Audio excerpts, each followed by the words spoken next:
নমস্কাৰ বন্ধুসকল, মই বৰ্তমান উপস্থিত আছোঁ নাগালেণ্ড আৰু অসমৰ সীমান্তৱৰ্তী এলেকাত। আৰু নাগালেণ্ড সীমান্তৱৰ্তী এলেকাত এইবাৰ হ'বলৈ গৈ আছে পাদদক্ষীয় মহোৎসৱ। চতুৰ্থ বৰ্ষত ভৰি দিছে। যিহেতু আপোনালোকে দেখিবলৈ পাইছে, এয়া চাওক এটা মনোমোহা দৃশ্য, যি পাহাৰৰ চাৰি কিনাৰে দেখিবলৈ পাইছে আপোনালোকে। এনেকৈ ভিতৰচোৰাত এই ভিতৰচোৰাত বৰ্তমান নাগালেণ্ডৰ আৰু অসমৰ যি সমন্বয় বাৰ্তা আগবঢ়াবৰ কাৰণে উদযাপন কৰা হৈছে। দেখিছে আপোনালোকে, ইয়াত যিটো ব্যৱহাৰ কৰিছে, বহিবৰ কাৰণে যিটো ব্যৱহাৰ কৰা দেখিবলৈ পাইছে আপোনালোকে, এটা প্ৰকৃতিয়ে আৱিষ্কাৰ কৰা বস্তু। আৰু দেখিছে আপুনি এইফালে ষ্টেজ চক, প্লাষ্টিকৰ বস্তু ইয়াত ব্যৱহাৰ কৰা হোৱা নাই। আপোনালোকে দেখিছে নৰাৰে ইয়াৰ যিটো ষ্টেজবিলাক বনোৱা দেখিবলৈ পাইছে। মই ওচৰত গৈ আকৌ আপোনালোকক আমি দেখাম। এইফালে আপোনালোকে চাৰিও ছাইডটো চাওক। আমি বৰ্তমান উপস্থিত আছোঁ এতিয়া পাহাৰৰ ওপৰত। এয়াই হৈছে এটা সমন্বয় বাৰ্তা দিবৰ কাৰণে এওঁলোকে এই অনুষ্ঠানটো আয়োজন কৰি আহিছে। এইবাৰ 4টা বছৰত এই ভৰি দিছে। আৰু এই 4 নম্বৰ বছৰত যি অনুষ্ঠানভাগ সুন্দৰকৈ সুকলমে কৰিবৰ কাৰণে চেষ্টা কৰিছে। আৰু আপোনালোকেও আহিব ইয়ালৈ। ইয়াত আপোনালোকে এইফালে দেখিবলৈ পাইছে আপোনালোকে স্বৰ্ণপুৰ এইখন বাগান, আৰু এইফালে হ'ল বেটলেণ্ড কেম্প। যি শিৱৰাত্ৰি যি মেলাখন হৈ থকা দেখিবলৈ পায় আপুনি। শিৱৰাত্ৰিৰ এখন মেলা হয় আৰু শিৱৰাত্ৰি ইয়াত পতা হয়। এই শিৱ মন্দিৰৰ কাষতেই এই পাহাৰৰ মাজত এই অনুষ্ঠানভাগ আয়োজন কৰিছে। বলক আমি তলৰ পৰা আমি আৰু দেখাবলৈ আপোনালোকক চেষ্টা কৰিম। বৰ্তমান পাদদক্ষীয় নাট উৎসৱৰ এইবাৰ আমি বিষয়ববীয়াক আমি লগ পাইছোঁ। বিষয়ববীয়াৰ পৰা আমি জানিব বিচাৰিম, আমাৰ যি উদযাপন সমিতিৰ এইবাৰ সভাপতি মহোদয়ক আমি জানিব বিচাৰিছোঁ যে এইবাৰ আপোনালোকে যিটো এৰিয়াত লৈছে এটা সুন্দৰ পৰিৱেশ, এই সুন্দৰ পৰিৱেশৰ মাজত এইবাৰ আমি লোৱা দেখিছোঁ। আৰু যিহেতু দ্বিতীয় বৰ্ষ সুকলমে হৈ গৈছে, এইবাৰ চতুৰ্থৰ ওপৰত আপোনালোকে ভৰি দিছে, তাৰ বিষয়ে আপুনি কি ক'ব? Thank you media. আমাৰ চিফ এডভাইজাৰী যি ক'লে চব বুজিলে চাগে। 2023 পৰা আজিলৈ 4th ছেশ্যন হৈ আছে চাৰিবাৰ। যোৱা বছৰত ত্ৰিপুৰা, অৰুণাচল, আসাম, নাগালেণ্ড তেনেকুৱা আহিছিলে। তাৰপাছত কালচাৰো বহুত আছিলে। হ'লে যিবিলাক নাটক যিটো প্ৰগ্ৰাম হয় এইটোতো 4টা ষ্টেটৰ পৰা আহিলে। এইবছৰ আৰু মণিপুৰ, মিজোৰাম সেইবোৰো আহি আছে। এতিয়া আমি তাত যোৱা বছৰত বেছি হেৰি হোৱাৰ কাৰণে জেগাটো অলপ সৰু হৈ এই বছৰ আহি ধুনীয়া জেগা পালোঁ। আৰু আমি এনেকুৱা চিন্তা কৰি আছোঁ যে এইটো এটা চেণ্টাৰ হৈ যাওক। এনেকৈ প্ৰতি বছৰ এনেকৈ কৰি থাকোঁ। আৰু স্পেচিয়েলি আমাৰ যিটো এই নৰ্থ ইষ্টৰ মানুহ, এতিয়া আমি এতিয়া North East indigenous peoples forum সিহঁতৰ লগত মিলিজুলি কাম কৰি আছোঁ। আমাৰ যিটো পিচ লাগে, যিটো শান্তি লাগে, সেইবোৰ চব মেইনটেইন কৰি আমি গৈ আছোঁ। সেইকাৰণে চবেই 22, 23, 24 আহি আমাৰ ইয়াত অনুষ্ঠানত হেৰি কৰিলে ভাল। আৰু কেইখন ৰাজ্যই ইয়াত মানে নৰ্থ ইষ্টৰ ভিতৰত কেইখন ৰাজ্যই ইয়াত মানে অংশগ্ৰহণ কৰিব? এইবাৰ চাৰিটা ষ্টেটৰ পৰা কৰিব। 4টা ষ্টেট: নাগালেণ্ড, আসাম, মণিপুৰ আৰু মিজোৰাম। নাগালেণ্ড, আসাম, মণিপুৰ, মিজোৰাম একেলগে ইয়াত নাট মহোৎসৱত নাট প্ৰদৰ্শন কৰিব। আপোনালোকে আহিব ইয়াত চাবলৈ। লগতে ইয়াত আমি আৰু এটা আপোনাক সুধিব বিচাৰিছোঁ যে ইয়াত প্ৰদৰ্শনী হ'ব নেকি?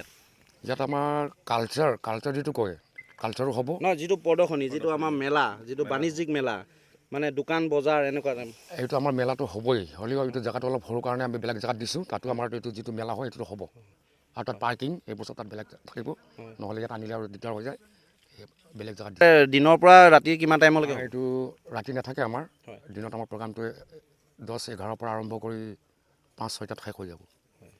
আৰু এনেকুৱা ধৰণৰ কিছুমান জনগোষ্ঠীক আপোনালোকে মাতিছে নেকি, যে কেইবাটাও জনগোষ্ঠী ধৰি লওক আছে, যি জনগোষ্ঠীয়ে ইয়াত ধৰি লওক নৃত্য প্ৰদৰ্শনো কৰিব বা আপোনালোকৰ গীত পৰিৱেশন কৰিব, এনেকুৱা ধৰণৰ কিছুমান নিমন্ত্ৰণ কৰা হৈছে নেকি? সেইবোৰ চব হৈছে। আমাৰ নাগা ফালৰ পৰা হেৰি যিটো কালচাৰ কয় আমাৰ নাগা ডান্স, নাগা ছং, ফক ছং সেইবোৰ আহি আছে। আমাৰ লোকেল অসমৰ পৰাও এইবোৰ চব আদিবাসী, আমাৰ অসমীয়া, কছাৰী সেইবোৰ চব আহি আছে।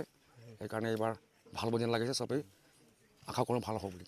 আৰু আপোনাক সুধিছোঁ, এইবাৰ স্থায়ীভাৱে এইডোখৰ জেগা হ'বনে? কিছুমান মানে অনুষ্ঠান আমি দেখিবলৈ পাওঁ যে প্ৰত্যেক জেগা সলনি কৰি থাকে, মানে সেইখিনি মানুহখিনি লগ হ'বৰ কাৰণে। এইটো আপোনালোকে এইবাৰ স্থায়ীকৈ ইয়াত লৈছেনে, বেলেগ জেগাও আকৌ অহা বছৰ লোৱা হ'ব? আচল কথাটো হৈছে যে সমন্বয়ৰ যি বাৰ্তা, তাক বিস্তাৰৰ কাৰণে বিভিন্ন ঠাইত মানে নাটক বা বিভিন্ন ধৰণৰ সাংস্কৃতিক অনুষ্ঠান অনুষ্ঠিত কৰাটো পাদদক্ষীয় সমন্বয় মঞ্চৰ এটা মানে পৰিকল্পনা আছিলে আৰু ইতিমধ্যে 3টা বৰ্ষত বিভিন্ন স্থানত হৈছে আৰু এইটো বৰ্ষত বান্দৰচলীয়াৰ তিতাবৰ বান্দৰচলীয়াৰ আৰু আকাশীটো গাঁৱৰ যি সংগমস্থলী নৈসৰ্গিক পৰিৱেশ তাত অনুষ্ঠিত হৈছে আৰু আমি স্থায়ীভাৱে আচলতে দেখিছোঁ যে বিভিন্ন ঠাইত কৰিলে যথেষ্টখিনি মানে কষ্টও হয় গতিকে আমি ভাবোঁ যে স্থায়ীভাৱে মানে ইয়াতে এটা সাংস্কৃতিক কেন্দ্ৰ স্থাপিত হ'ব আশা কৰিছোঁ সেইটো আৰু এই সাংস্কৃতিক কেন্দ্ৰৰ ইয়াত স্থায়ীভাৱে স্থাপিত হ'ব পাদদেশীয় ৰাষ্ট্ৰীয় নাট মহোৎসৱ হ'ব লগতে আমাৰ যি লক্ষ্য সমন্বয়ৰ যি বাৰ্তা নগা অসমীয়াকে ধৰি বিভিন্ন জাতি জনগোষ্ঠীৰ মাজত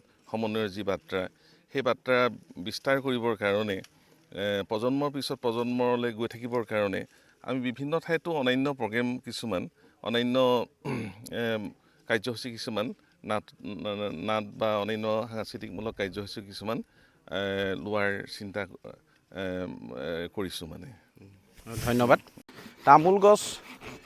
তামোল গছ দি ইয়াত বৰ্তমান চেয়াৰ বনোৱা হৈছে দেখিছে আৰু ইয়াত বাঁহৰ খুঁটি দি কোনো ইয়াত প্লাষ্টিক ব্যৱহাৰ নহয়। ইয়াত দেখিবলৈ পাইছে যিডাল ৰছী বান্ধিছে আপোনালোকে এই ৰছীডালো মই আপোনালোকক দেখাবলৈ চেষ্টা কৰিম। ৰছীডালো আমি দেখিছে ইয়াত প্লাষ্টিক ব্যৱহাৰ কৰা নাই।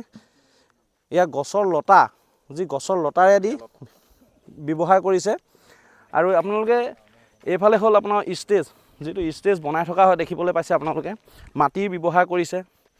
আমি আগৰবাৰতো দেখিছোঁ যে মাইক কিছুমান দিয়া হয় এনেকুৱা বাঁহৰ খুঁটিত দিয়া হয় আমি দেখিবলৈ পাই আহিছিলোঁ।